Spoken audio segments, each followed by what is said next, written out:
সাংস্কৃতিক তথা শৈক্ষিক নগৰী যোৰহাট চহৰত নতুনকৈ সংযোজন ঘটিল দ ডেকৰ নামেৰে এখনি লোভনীয় খাদ্য সম্ভাৰৰ এখনি সম্পূৰ্ণ স্বাস্থ্যসন্মত বেকাৰী কাম কেফে। দ ডেকৰ কেফেটেৰিয়াত আপোনালোকে যোৰহাটতে থাকি ল'ব পাৰিব Italy, Israel, Switzerland, South Africa, Peru, USA আদি ঠাইৰ কেক, পেষ্ট্ৰি, কুকিজ আদি লোভনীয় খাদ্য সম্ভাৰৰ।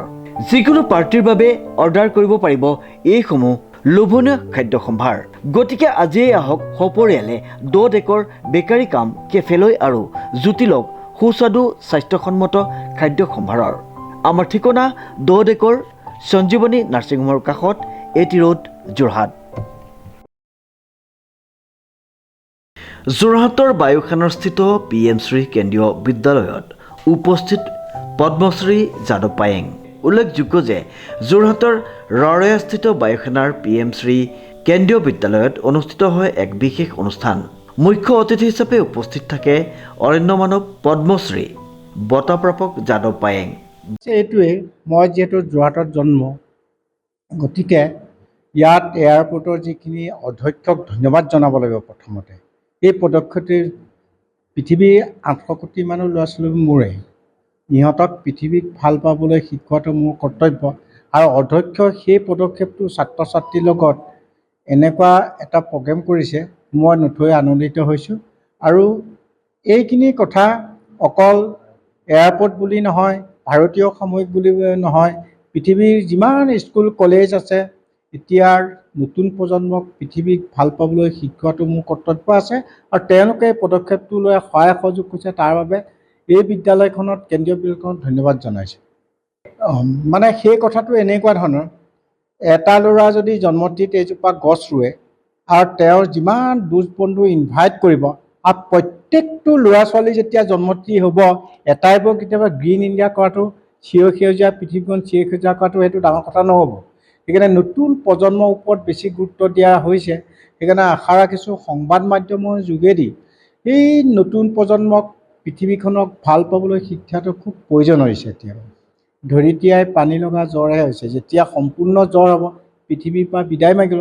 সেইকাৰণে এটাই মেছেজ, সমগ্ৰ বিশ্বৰ 800 কোটি মানুহে প্ৰকৃতিক ভাল পাবলৈ শিকক, সকলোখিনি সমস্যা। বিদ্যালয়খনৰ শিক্ষক বলিন শৰ্মাৰ নেতৃত্বত স্কাউট গাইড NCC আৰু বিহুৰে যাদৱ পায়েঙক আৰু এয়াৰ কমোডৰ আৰবিনক সাংস্কৃতিক পৰিৱেশেৰে আদৰণি জনাই ছাত্ৰ ছাত্ৰীসকলে। दिन विद्यालय के लिए एक ऐतिहासिक दिन था। हमारे माननीय उपायुक्त श्री चंद्रशेखर आज़ाद जी की प्रेरणा से हमने पद्मश्री जादव पायेंग जी को आमंत्रित किया विद्यालय में, और मैं तहे दिल से शुक्रगुजार हूं सर का, जिन्होंने ये आमंत्रण स्वीकार किया और बच्चों के मोटिवेशन के लिए उन्होंने स्कूल में आए और बच्चों का मार्गदर्शन किया। उनका जीवन खुद में एक मिसाल है, जिससे हमें सीखने को मिलता है कि कैसे एक आदमी पर्यावरण के लिए, धरती के लिए वंडर्स कर सकता है। और सर के भाषण में एक बात मुझे बहुत अच्छी लगी कि हम लोग बात करते हैं कि भारत बॉर्डर्स की बात करते हैं, डिस्प्यूट्स की बात करते हैं, लेकिन जब धरती ही नहीं रहेगी तो डिस्प्यूट्स कहाँ से होंगे। तो सबसे पहला जो उन्होंने संदेश दिया बच्चों को कि अपनी धरती से प्रेम करना है, धरती माता से प्रेम करना है, क्योंकि अगर हम धरती को बचा पाएंगे तो विश्व को बचा पाएंगे और हमारी जो आने वाली पीढ़ियां हैं वो सुरक्षित और संरक्षित रहेंगी।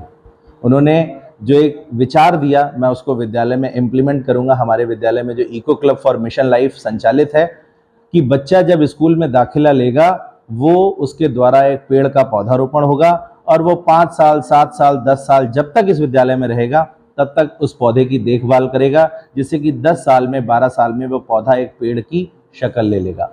तो पद्मश्री जादव पायेंग जी के जीवन से हमें बहुत सारी प्रेरणा मिलती है, और मुझे उम्मीद है वो हमारे बीच में आज रहेंगे, बच्चों से इंटरेक्ट करेंगे, और बच्चों के जीवन में इससे बहुत ज़्यादा परिवर्तन, और बच्चों के जीवन में परिवर्तन आएगा, उनको पर्यावरण के प्रति जागरूकता उनके मन में आएगी, तो निश्चय ही ये एक क्रांतिकारी कदम विद्यालय के लिए होगा। तो मैं धन्यवाद देना चाहता हूं पद्मश्री जादव पायेंग जी का, जिन्होंने विद्यालय में आए और बच्चों का मार्गदर्शन किया। বিদ্যালয়খনৰ অধ্যক্ষ ৰাহুল কুমাৰৰ নেতৃত্বত উক্ত অনুষ্ঠানটি অনুষ্ঠিত হয়, যাৰ মূল উদ্দেশ্য আছিল ছাত্ৰ ছাত্ৰীসকলৰ মাজত পৰিৱেশ সংৰক্ষণৰ প্ৰতি সজাগতা বৃদ্ধি কৰা।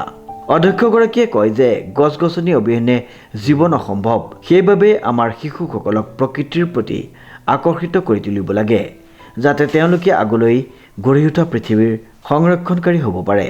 উক্ত অনুষ্ঠানটিত মুখ্য অতিথি যাদৱ পায়েঙে ছাত্ৰ ছাত্ৰীসকলৰ সৈতে নিজৰ জীৱনৰ বিভিন্ন অভিজ্ঞতা আৰু সংগ্ৰামৰ কথা ভাগ বতৰা কৰে।